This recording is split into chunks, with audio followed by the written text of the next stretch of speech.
Welcome, welcome everyone. It's 6:05 on Monday night. You're listening to the 101st installment of the Age Out Angels Radio Hour on www.hamiltonradio.net Channel 2. I'm your host, Greg Rapport. I'm the founder and executive director of Age Out Angels. We're a 501c3 nonprofit corporation. Age Out Angels provides one-to-one mentors to vulnerable youth for the purpose of coordinating the care and services that they need to survive.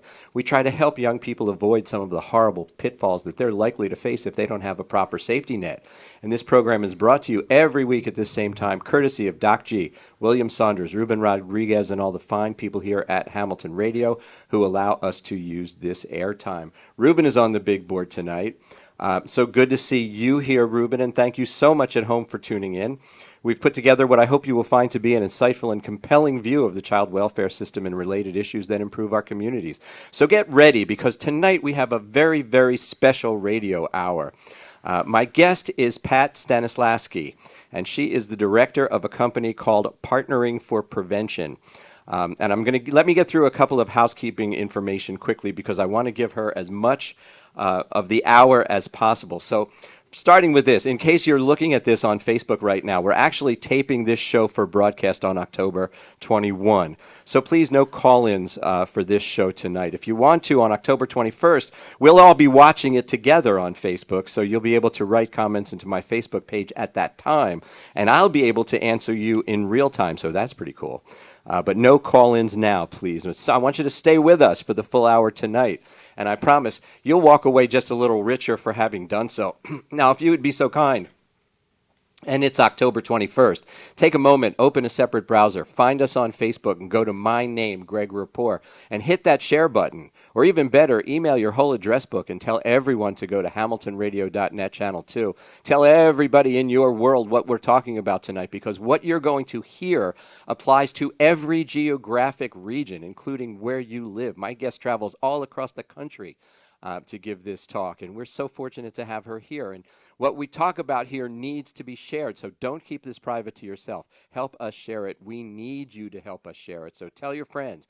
There's a generation of youth out there who are being forgotten, and caring people like you and me can't sit still while that happens. And while you're doing that, let me remind you that we're here almost every Monday from 6 to 7 with the Age Out Angels Radio Hour.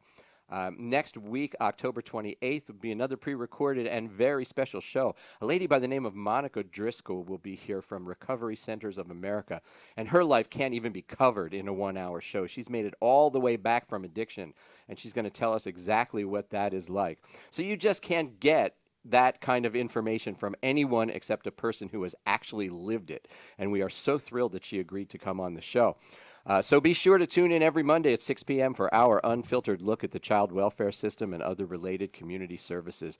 This is where you come to get the whole truth, and I promise what you will hear tonight cannot be found on the nightly news. And feel free to write into me in the comments field of Facebook and be as much a part of the show that way if you like. Now, if you are watching this at 3 o'clock on Monday afternoon, October 7th, you don't have to stop watching. You can feel free to stay tuned, but just don't call in to the show tonight. My guest is Pat Stanislaski, and I met Pat. Welcome to the show. Thank you. It's so good to have you here. Thank you. I met Pat at a conference by an organization whose acronym is so long, I cannot begin to remember what it all stands for. It was the New Jersey Task Force on Child Abuse and Neglect. On Child Abuse and Neglect. The New Jersey Task Force on Child Abuse and Neglect. And Pat gave this presentation about resiliency. Now, we talk a lot on this show about adverse childhood experiences. Right. And adverse childhood experiences are those really traumatic events that happen in a person's life. Well, they could be a little less traumatic, like parental divorce, I would say, isn't as traumatic on a scale of degrees as, constant sexual abuse or something like that. But these are all the little things that happen to us in our lives. And what happens to a lot of the children that I work with is that those adverse childhood experiences happen over and over and over again without any chance for healing, and frequently before the age of 3, a lot of times between the ages of 0 and 3, and they have sort of a lifelong effect on the way people behave. And Pat is here to talk about what we refer to as the resilience factor, right? Right. Okay. Kind of the anti-ACEs answer, I hope. Okay. We hope, yes. We hope. The antidote, Yes. right, if you will. And so, how do people bounce back? How do we know? Like, how can we see two people from the same household, right? And one is completely affected by adverse childhood experiences, and the other one, becomes an attorney and has a family and a successful career. And that happens all the time. Yeah, it does happen all Right? the time, and I think resilience is a huge factor as far as that goes. So we'll talk a little bit about that. So how do we define resilience? Yeah, well, I mean, there's a lot of ways people define resilience. It's interesting. Most often people say it's about bouncing back. But I would think that if you know anything about research in this field, the people who work in the field of resilience define it a very different way. And I'll give you the exact definition, and then we'll talk for a second. It is the human capacity to face, overcome, be strengthened by, or even transformed by the adversities of life. And I love this because it isn't just about bouncing back. It's about getting stronger. It's about growing. It's about even transforming. And often when I do this presentation, I say to folks in the audience, how many of you are the person you are today as a result of the adversities you faced as you were growing up? And almost every hand goes up. Of course. So that proves to me that this definition is much more accurate than bouncing back. These people have been strengthened by, and for many of them, transformed by what happened to them. So that's the definition I always use all the time. But what freaks me out about that is that necessarily a good thing? Like, wouldn't you have been just a fine person if you hadn't? If you hadn't experienced those adverse. I don't know. Gosh, that's a pretty hypothetical question. I don't know. I just know that what you're talking about when you say, why is it that some people do and some people don't, the influence of resilience is almost always the criteria for what made them, made them be more successful. So what's resilience the foundation for? Well, I mean, it's the foundation for a lot of things. It helps reduce isolation. It helps us address that trauma that you just talked about. It helps us reach out and ask for help. Resilient people ask for help, which is one of the characteristics. And of course, it also promotes self-esteem. And I think that's a primary part of what resilience does for us. And if you're at home listening to this right now, this can flood back into your memory. Oh, yeah. All the things that happen. So, don't feel bad if you're sitting at home bawling your eyes out. It's okay. We don't want them to do that. It's all right. What do we want them to do? We want them to be stronger. We want them to really look at what resilience is and how they can build it. And that's kind of where I think we're going. I mean, resilience is something every person has to a certain extent. It's a skill, though. And I think this is a really important point. A lot of people say, well, resilience is just a trait. You either have it or you don't have it. So all of you who are listening, all of us have it. It's just a matter of working at it, of practicing, of really any time we use a skill, we have to practice it in order to get better at it. So, and I think the other thing that people should understand about resilience is sometimes we really get down on ourselves because we think, well, I'm really resilient around this issue, but when it comes to, this thing in my family or whatever, this thing at work, I'm not. And I think people have to understand that resilience is it's kind of like a wave in the ocean. There are low points and there are high points, and sometimes we're resilient and sometimes not so much. Mm-hmm. But the one thing that I think is really important for us to remember, and this is what every piece of research that we can garner shows us, is that resilience is about that positive person in our lives, that significant person who makes a difference. And I want to just spend a few seconds on that because I think that resilient person could be, it could be someone that doesn't even know that they've had this influence on you. Sometimes I always ask people, and I will do that a little bit later on, but the response asking folks, who do you remember in your lifetime that was that caring person? The responses are so diverse.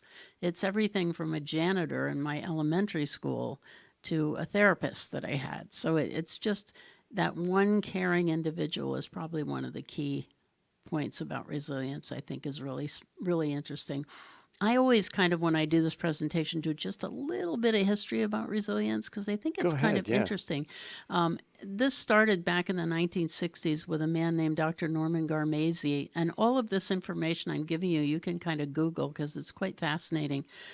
Dr. Garmese was from the University of Minnesota, and he was working traditionally with women who were mothers who were diagnosed as schizophrenic. And one of the things that Dr. Garmese noticed that was fascinating to him was that all of the children of these mothers were incredibly what he called normal. And he couldn't figure it out. He's like, wow, these kids are exposed to such challenge, and yet they're doing wonderfully. They're thriving. And what is it about these kids? And so he began the whole study of resilience. And then about 10 years later, a woman named Dr. Ann Masten, Masten, and you really should Google her. She does a great TED Talk. She decided to work with Dr. Garmese, and they really are the two people that are kind of the most historical folks around resilience.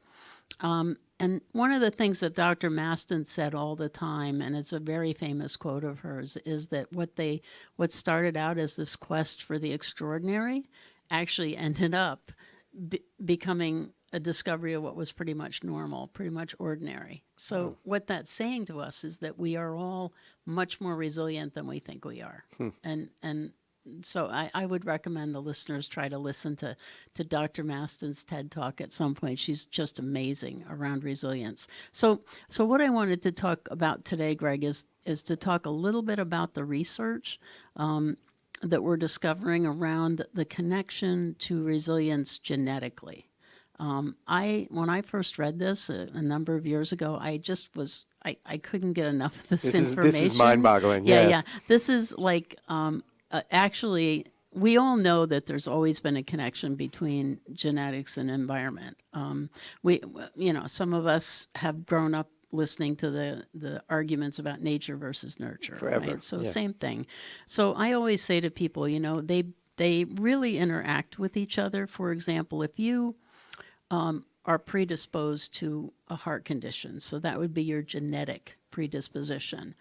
But you smoke, you don't eat well, you don't exercise, then that predisposition is exacerbated by your environment, right? But on the other hand, the opposite is true. If you are predisposed to that cardiac condition, but you eat well, you don't smoke, you exercise, then that predisposition becomes almost balanced by that environmental influence. So here's the cool part about genetics and environment. So I want to talk a minute about the genetics piece, because back in 2003, this couple, they're actually a married couple, Terry Moffat, and you can also Google Dr. Moffat, and Dr. Caspi, they were from the University of Wisconsin, or they are, and they discovered what they have found to be an actual genetic gene. And this new gene has really one job and one job only, and that is to transfer or transport serotonin to the brain. Now, many of you, I'm sure, know that serotonin is a neurotransmitter, and it kind of relays signals between the nerve cells or the neurons and regulating the intensity of a situation. So in other words, they transport serotonin, which many of you know is a kind of a calming chemical. It is something that is created, is produced when we get frightful, when we're nervous, when there's a situation that might scare us or whatever. This serotonin is produced and transported to the brain. So here's the fun part about this gene. In humans, each of us have this gene. Everybody in the whole world has this gene. And this gene is divided into two parts. So you either have one long part and one short part, or you have two longs, or you have two shorts. So these versions are either two longs, two shorts, or one of each. And all of us sitting here listening and wherever we are in the world have this. We all have So here's the difference between the two. The long one is twice as efficient in carrying that serotonin to the brain when we need it. So I always ask people when I do this one, which would you rather have, right? What do you think? And of course we'd all rather have the long one because the long one is twice as efficient in carrying that serotonin. Sure. And so for some reason, and this is what these two scientists discovered, if you have two longs, it seems to give you kind of a better chance of bouncing back, so to speak, whenever we're exposed to these negative situations. So this was an amazing discovery, and I'm going to tell you a little bit later how much it's been supported in the scientific world. But anyway, there's a man named Dr. Stephen Suomi, and again another great guy to Google. He works for NIH in a lab in Maryland. And he decided that he was going to test this 5-HTT. It's actually called 5-HTT-LPR gene. He was going to test that on rhesus monkeys. And he's quite a fascinating guy because he has spent most of his career studying monkeys. And I didn't know this till I researched some of this, that rhesus monkeys have 96% of our DNA, which is either pretty interesting or pretty scary. Mm-hmm. So anyway, he decided to test this 5-HTT-LPR gene with his monkeys. So what he did was he took two groups of monkeys, newborns, and he divided them into these two different groups. And one was raised by their mothers, and the other was was in incubators for about 2 to 3 weeks, and then they were raised by their peers. And then 2 years later, he took these same two groups and he began to experiment with them with the 5-HTT-LPR gene. Now, understand, I'm going to tell you about one of the studies, one of the tests that they ran, but he did this hundreds of times. So one of the tests he did was he had the two monkeys in a room and they were on opposite sides of the room. And he asked a stranger, someone the monkeys had never seen, to walk down the middle of the corridor between the two rows of monkeys. And what happened, interestingly enough, was when the stranger did that, the peer-raised monkeys all ran to the back of the cage. They were very upset, very obviously hanging on to each other, nervous. The mother-raised monkeys, on the other hand, paid really no attention to the stranger. They milled around the front of the cage, and then very slowly, some of these peer-raised monkeys ventured to the center of the cage, and some never did, but several of them did. And when Dr. Suomi tested those peer-raised monkeys, he found that a majority of them had long versions of the 5-HTT-LPR gene. The ones who came forward. Yes, the ones who came forward. And so, one of his findings, and I will just read it to you because it's his official finding from the UC Berkeley in 2006. He said short versions of the 5-HTT-LPR gene are associated with deficits in neurobehavioral functioning and in poor control of aggression, as well as low serotonin metabolism in monkeys who experienced insecure early social attachments, but not in the monkeys who developed secure attachments with their mothers during infancy. So in other words, what that means is the environmental bond of mother and child proved more influential than the genetic makeup of the short-versioned monkeys. That is a pretty amazing finding. The nurturing essentially overcame the nature. Exactly. Overcame that monkey's genetic makeup. Mm-hmm. And then his other tests found that monkeys possessing long versions of the 5-HTT-LPR gene, were able to, let me just see that. I can't really read it here. How you go there? Exhibit normal neurobehavioral functioning, control of aggression, and serotonin metabolism, regardless of their early attachment relationship. And why this is so important is that means that monkeys who had long versions of the gene were still able to cope even if they didn't have that nurturing attachment of their mothers. Wow. So That's really phenomenal. it's remarkable. And is it a transferable to humans concept? Well, I mean, I think the research is just beginning, and I think his findings, I think the one thing that has been found is by Dr. Joan Kaufman from Yale University, because she said, well, monkeys are okay, but let's test people. Exactly. So she actually took a group of 196 children who were 5 to 15 years old. I always say she didn't separate them at birth, but she took kids who were Right. 5 to 15 You have to specify years that old, nowadays. right. And 109 of them had been removed from their homes by Child Protective Services. And she compared that to a second group of non-abused children with pretty much the same demographics. So she's trying to match them, their social environment, their educational, their environmental environment. And she also asked them questions about people in their lives. Who's important to you? Who do you see often? Who is that one significant person that you rely on? And then, of course, she DNA tested all of the children for the 5-HTTLPR gene. And her findings were quite fascinating. The abused kids with two shorts, the two short versions, had a higher mean score for depression than the abused children with two longs and the non-abused kids, no matter what version they had. So this is the genetic piece. But here's the wonderful part that I always tell. I do a lot of training of social workers. And here's the part I tell them why their job is so important. When the environment, remember we're talking nature versus nurture, genetics versus environment. When the environment is considered, significant differences occur.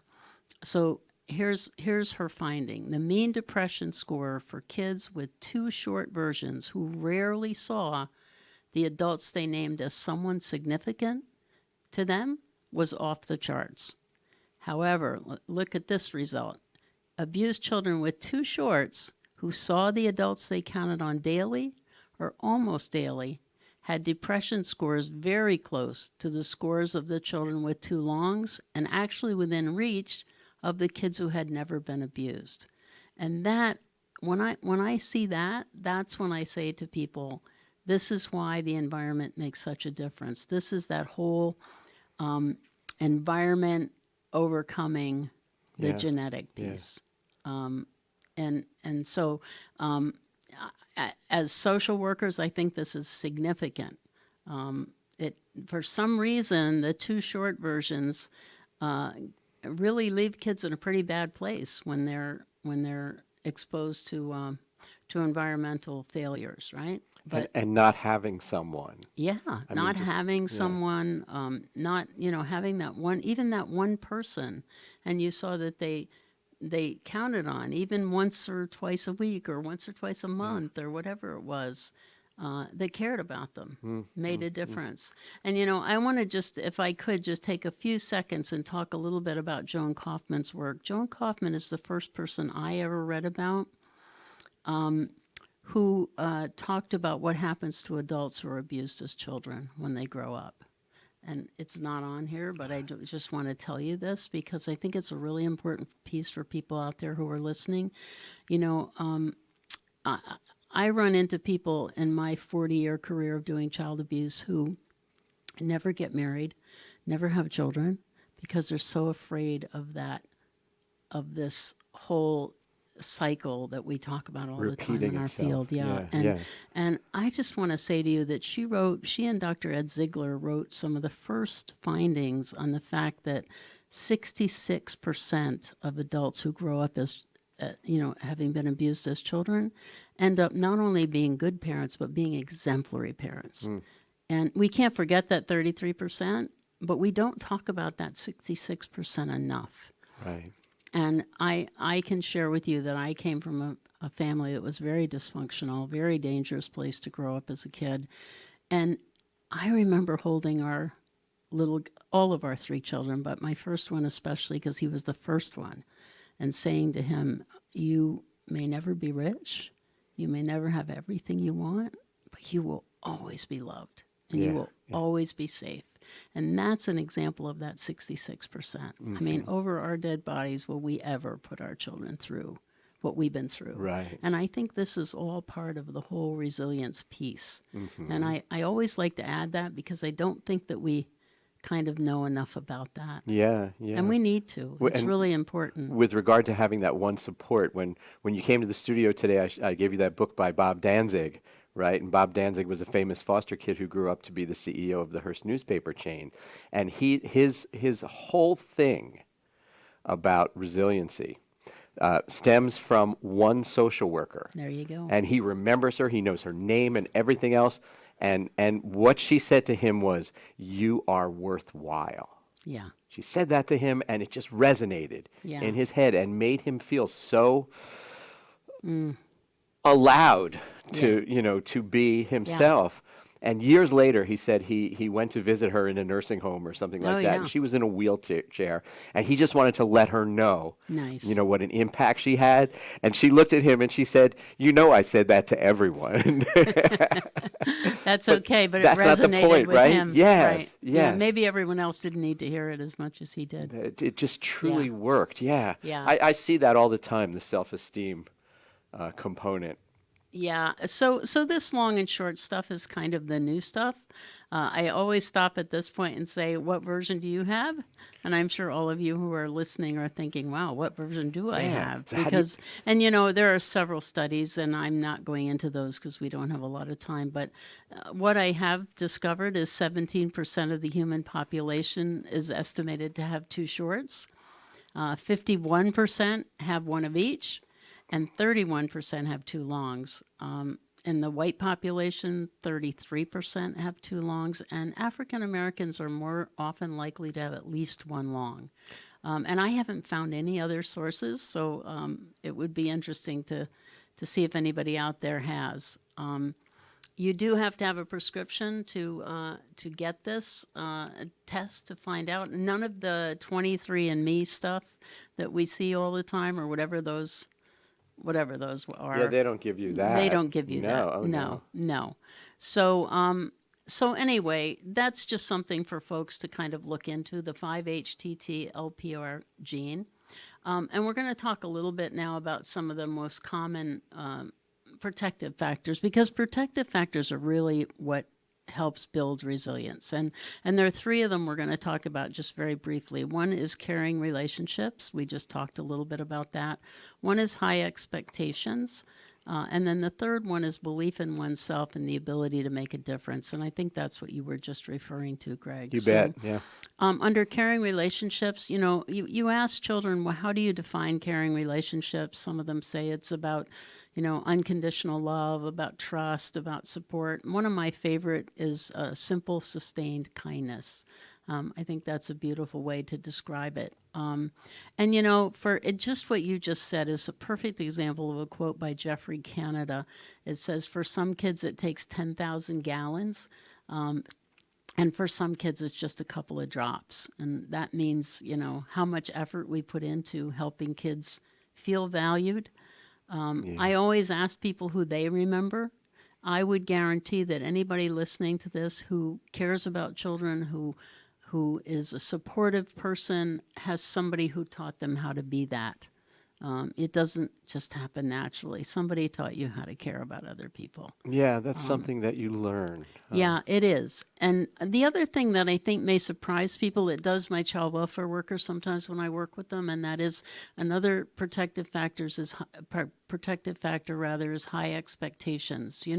When we challenge children to do the things that we know they can do, it gives them a message that there's hope, that somebody believes in them, that they're an important part of our world, and that's exactly what this woman said to your author. With a simple phrase. Yeah, I think often of Jim Abbott. I don't know how many of you know him, but I'm a huge Yankee fan, and Jim was born without a hand on his right arm. Oh, yeah. And he went on, his parents took him to Little League practice one day because he wanted to play Little League. He was 8 years old, and they took him, and the coach took them aside and said, I don't think this is going to work. And the parents said, why not? And they said, well, he's missing a hand.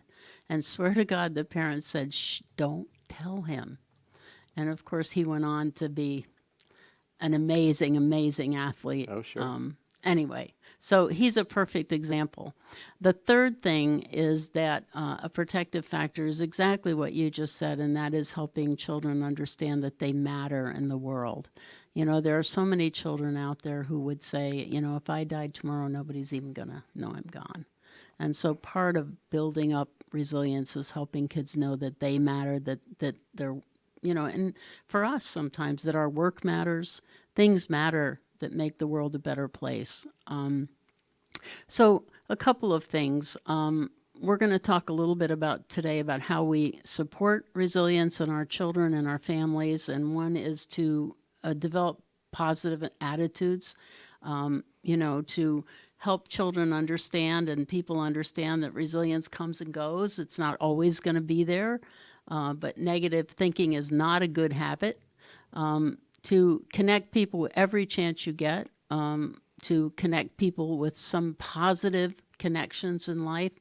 You know, helping children learn to problem solve is another way to build resilience. Don't always give them the answer. Even if you know they're going to fail, let them fail and let them learn how to do that successfully. And then I love having a sense of humor is a really important part of building resilience. We really need to do that in order to help kids understand the world isn't always this dismal place. I encourage our child welfare workers to just joke with the kids sometimes and talk and just enjoy them. I want to talk for just a couple of minutes. Well, maybe we'll do that later about the post-traumatic growth. Is that okay? That would be fine. What strikes me about this portion of the presentation is that I'm amazed by the things that people will do within their own families that they would never do in a million years to a stranger on the street. Right. You know, you see this all the time. I mean, you see the neighbors getting interviewed, right?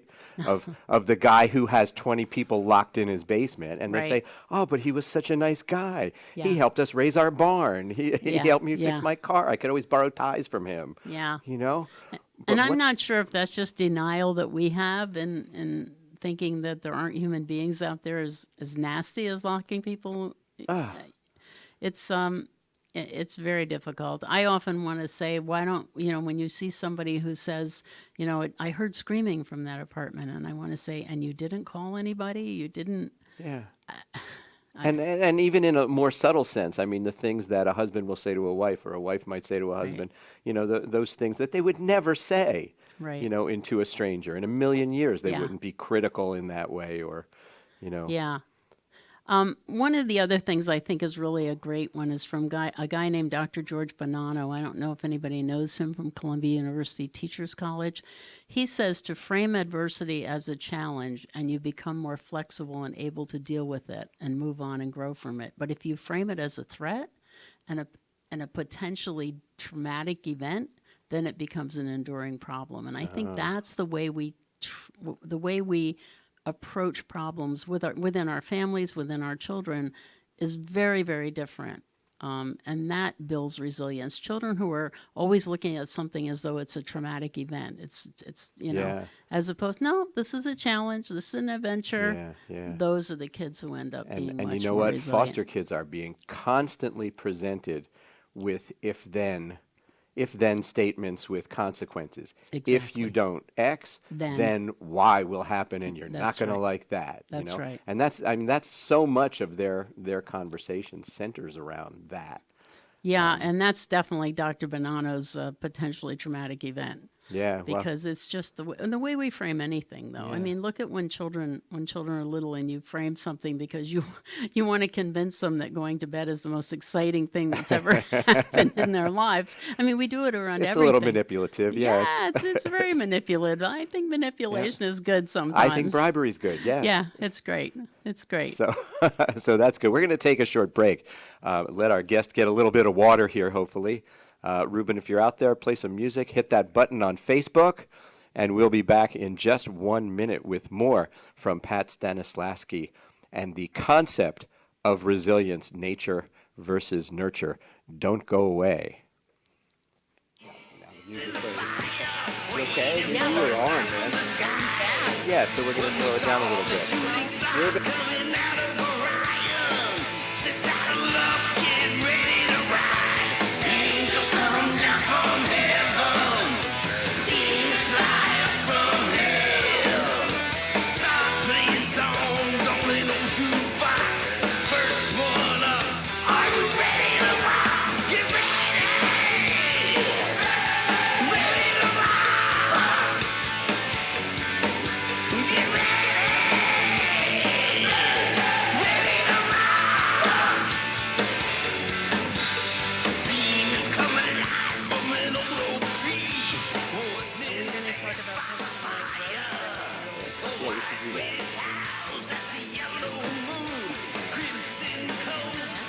That is the end. We fast forward.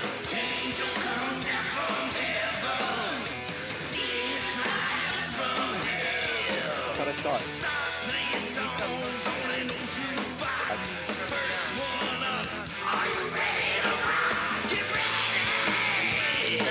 It was in the original outline, in the first slide. That's why I remember it. Yeah. No. Oh, that's the question. Okay.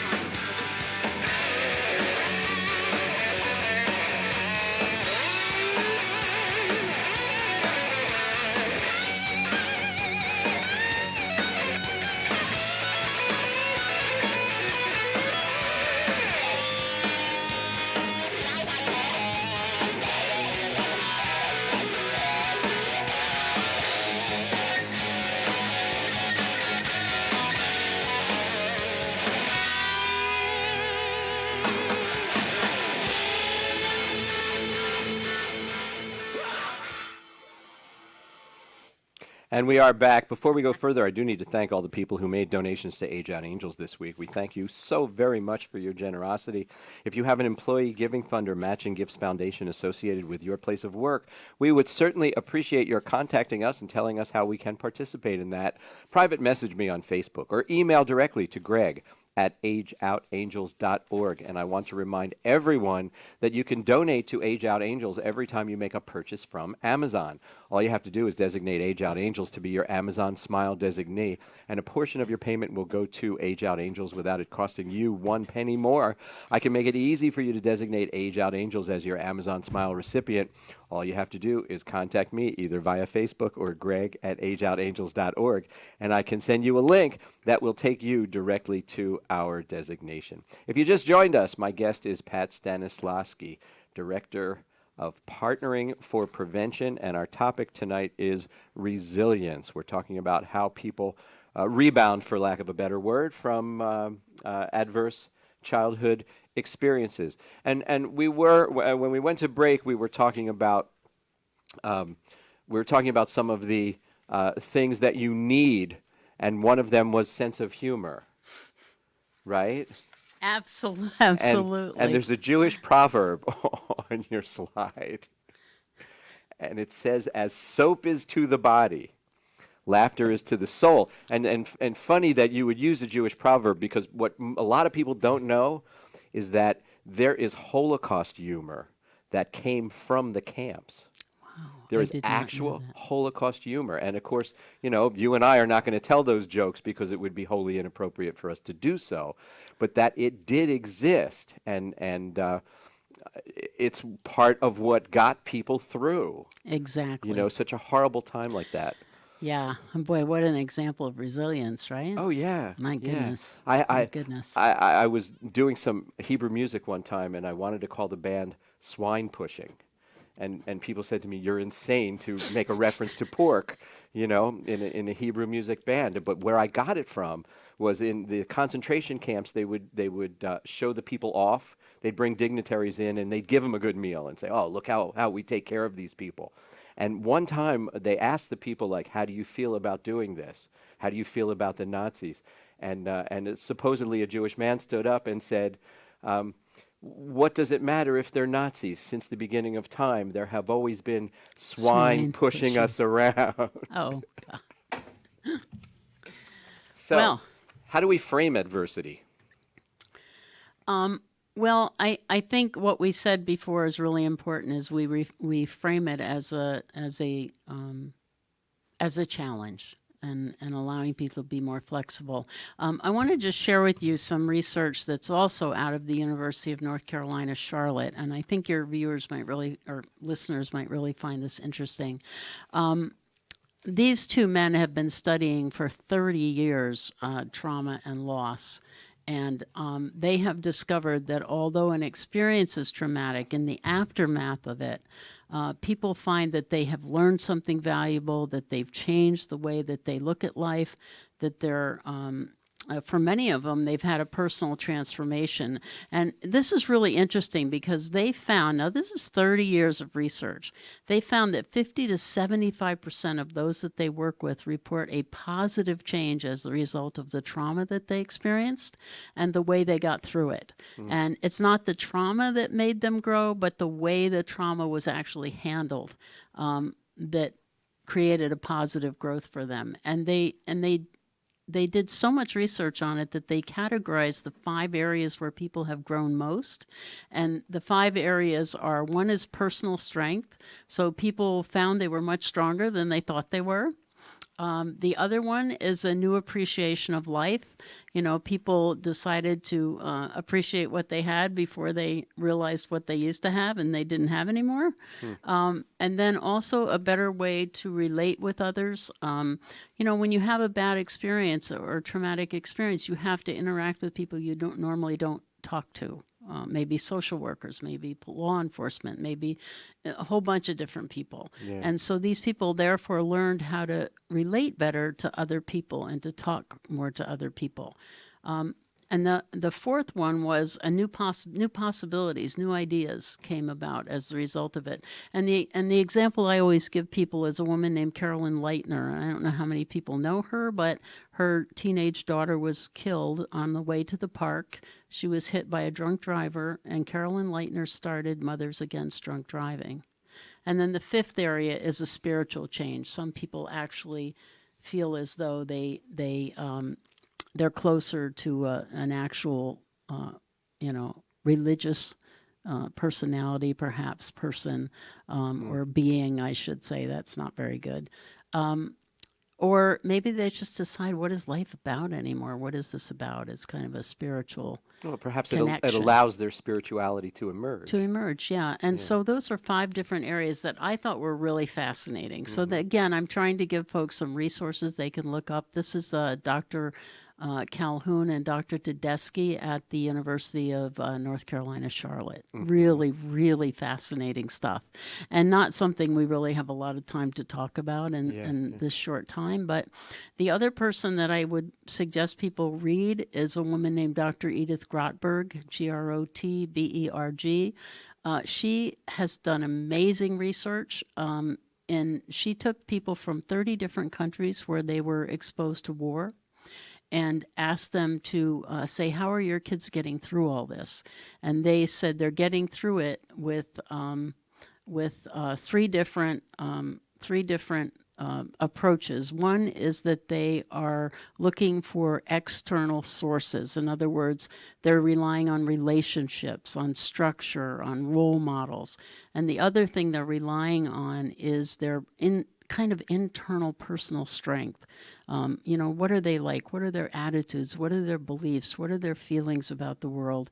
And then lastly, their interpersonal skills. And so what she does is she takes those 3 different things, external support, and she'll say to children, tell me what you have. And children answer the external supports they have. When she talks about personal strengths, she'll say, tell me what kind of person you are. What do you believe in? And then social and interpersonal skills, she'll say, what can you do? Are you good at communicating? Are you good at problem solving? And all of those things end up with kids finding they have, or people in general, adults as well, finding that they have a lot more assets than they thought they did. Another one, a great resource for folks, is the Search Institute in Minneapolis. It's their 40 assets document. I've been using this since the early 80s with families, clients, and they now have divided their 40 assets into for children 3 to 5, children 5 to 9, children 8 to 12, and the last one 12 to 18. And what we do is we sit down. Let's say we have a child 8 to 12 years old. We'll sit down with them and look at those 40 assets and say, you know, here are 40 different things. I want you to tell me of those 40 which you think you have. And a lot of times kids will say, well, maybe 17. And they end up having like 31. Really? But nobody ever pointed out Yeah. that they have That they 31. actually So have that's that. a great research for folks. I think that, and of course, one of the protective factors we always have is to take care of ourselves. People don't know how to do that as well as they should. And that one I kind of think I should have done earlier as part of a protective factor. That's But where, I want where to. pressure and stress come I in. know, Yeah, right? all that. So I want to just probably share with you another study that is really an unusual one that you might not know about, and it's called the Do You Know Scale. All right. And it's out of Emory University. And this is, I wish people could go to this and take this. It's a 20 questionnaire, 20 questions. And at the end of it, you add it up.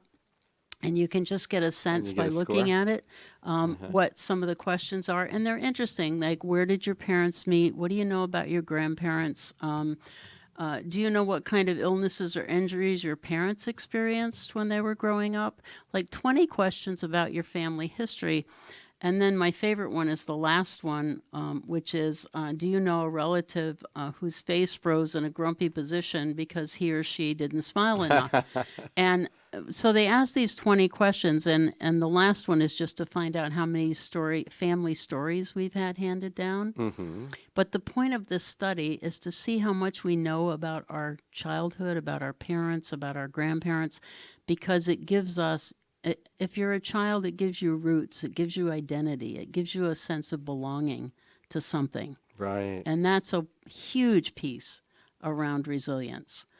So I wanted to share that one with you because I think that's a great study. Again, it's the Do You Know Scale out of Emory University. You might even see some of these that interest you, Greg. I don't know Well, what's on there. I know all of these. I mean, these You are. do? Well, yeah. Could you answer 20 out of I 20? probably could. Good for you. Yeah. There's one here that got me. I'm not sure exactly where my parents were married. Yeah.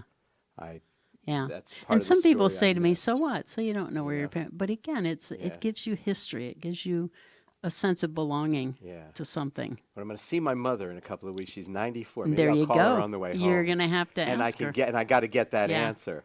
You know, a You lot know? of people say that to me after I show them this. They go, I need to go back home and talk to my folks. But a lot of times when people do answer all 20 or 18 or 19, Yeah. they pretty much have a good connection to where they came from and kind of who they belong to. And it's a sense of, it would be, I mean, the only time this would be a difficult question would be in the case of children who are in foster homes or places where some of that information simply isn't available. Right. And I guess it could be mildly conflicting to a Yeah, child it who's could be. adopted. Sure. Right, because Absolutely. they're not sure like which family it is that you're Exactly. asking about here. Exactly. you But know. again, not everything we use is usable for everybody. Right. But this one is an interesting one. Yeah, that's really clever. Anyway. So, can you tell me, because we talk a lot about childhood experiences and stuff like that, but there seems to be a relationship between the PTSD that the troops suffer in war and this same need for resiliency.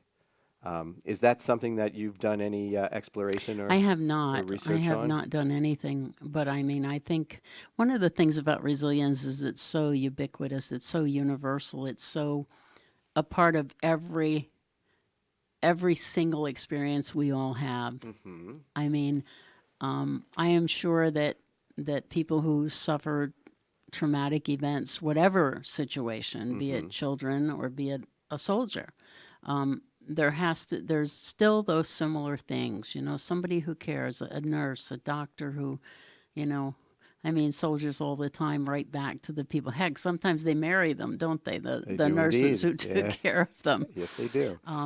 But I think it's the same thing. It's that connection.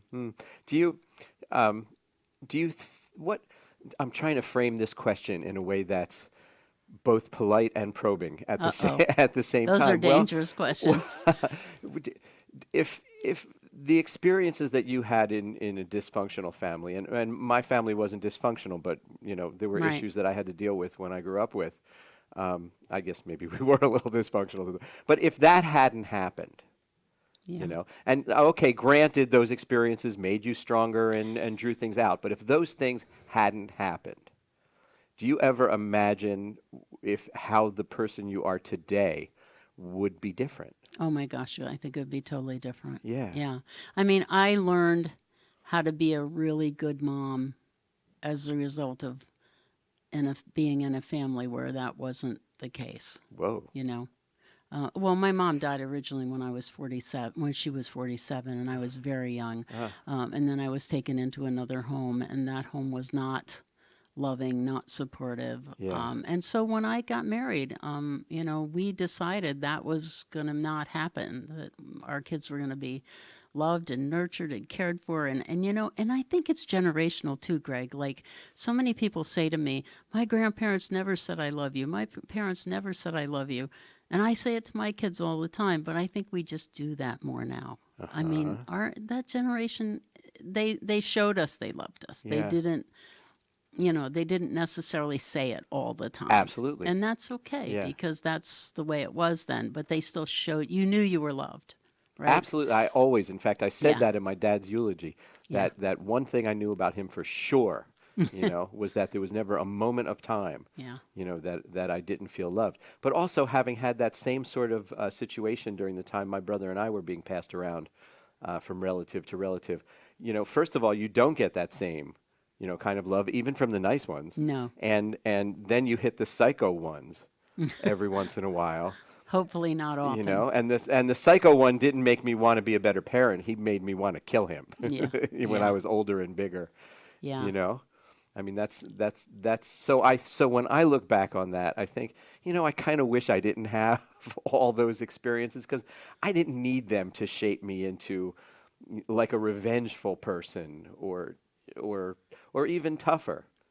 Yeah, I think it's hard to say what you would have been like if you didn't have them. I mean, that's It just, really is. it's kind of a hypothetical thing at this point. I just know that I'm a better person. I'm a more caring person. I think my life's work is the result of what happened to me. I mean, I've done child abuse training programs in 16 countries outside the United States, in places like Kyrgyzstan, where there weren't even laws to protect children. And I was with people who were, absolutely dedicated to protecting these children, and many of them were survivors. And kind of that's the term we use now instead of instead of victims. We Right. try really hard to say survivors. Survivors or I, alumni. I think that one of the things I learned when I was in Japan was this, and I have one of these at home with me, is a process called kintsugi, which is the Japanese technique for repairing broken pottery with seams of gold. I don't know if you've ever heard of this, but it's No. amazing. And the word means golden joinery in Japanese. And this, it repairs the broken parts in a way that makes the object even more valuable than it was prior to being broken. And you can tell the analogy that makes to children, and particularly I'm talking about children because that's really the life's work that I do, but that they're more beautiful for being broken.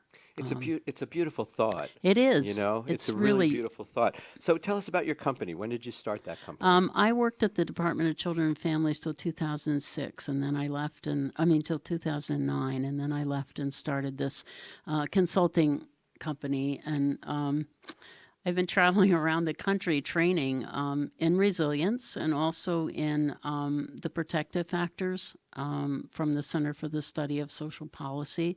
I've been working with the National Alliance of Children's Trust and Prevention Funds. Every state has a prevention fund, a children's trust fund, and those federal dollars go only for protecting children, which is pretty wonderful. Interesting. And the National Alliance is that mother organization that holds all those 50 states together. And I've been working with them doing the protective factors. I love doing this work. I think it's just, I'm getting too old for it, though, I think. You think? No. I think so. My kids keep telling me I should retire because it's time to do that, but I just love doing this work. No, I'm never going to stop. No, I know. It's just such important work that people understand that they are not who their experience was. Yeah. You know, it's really important. They're far more than what shaped them when they were little. Absolutely. You know? Absolutely. And of course, we don't do that because we need the boost. You know, we do it to give that boost to other people who need it. Yeah, I just think that the more people that understand, especially about that cycle, that, you know, those of us who have experienced some of the horrific stuff we've all experienced, and I know there are people out there who have experienced perhaps far more than I have, you know, it's important to understand that they can break that cycle and they can get married and have children and be wonderful parents. You know, again, we can't forget the third that don't do that, but it's just, I think it's an important message. That's what we tell them at Age Out Angels when we take a new young person on, that we're going to stay with them. First of all, they don't age out of our system. Yeah, what a great organization. And that our goal is to dance at their wedding. You know, that's sort of our ultimate plan. Where can people find you on the web? I have a Facebook page and I have a website. The website is www.partneringforprevention.com. And, you know, I'm going to keep doing this work until I'm too old to not do it. And you do it all across the country. So I have to ask you, are some states better than others? And it's just us talking here. You can feel free. It's just us talking. Yeah. No, not really. You know, I think that everywhere I go, people are they're different. You know, the cultures are different. I mean, I told you, I've been doing this in, like, I think we're up to about 16 or 18 countries I've been doing this work. Yeah. And the one thing I find about all of them is that they really love their children. You know, people basically love their kids. They sometimes don't exactly know how to show it. Or I always tell people, if you can look for that little golden nugget, you know, of wonderfulness that we find in all of our families, it's there. I really believe it's there. I do. You just you got to dig. Sometimes it takes a lot of digging. It does indeed. But it's important. It's worth it in the end. There you have it, ladies and gentlemen. Another hour talking about youth who should matter more in our political and economic discourse than they do. And we thank you so very much for tuning in and maybe helping us spread the word. I hope you hit that share button on Facebook. Again, we offer humble thanks to Hamilton Radio, to my most excellent guest, Pat Stanislaski. It's such a pleasure having you here. I'm so glad I got to meet you. Hey, let's make a date to meet right back here next week, October 21st, to spend an hour with Monica Driscoll from the Recovery Centers of America. Please put that in your calendars right now so you won't forget. Thanks to our engineer, Ruben. Music provided by Angel Fire. Our webmaster is Carmen Garcia Valera. Our social media specialist is Bailey Braverman.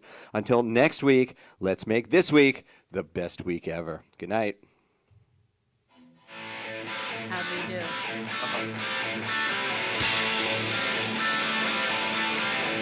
Yeah.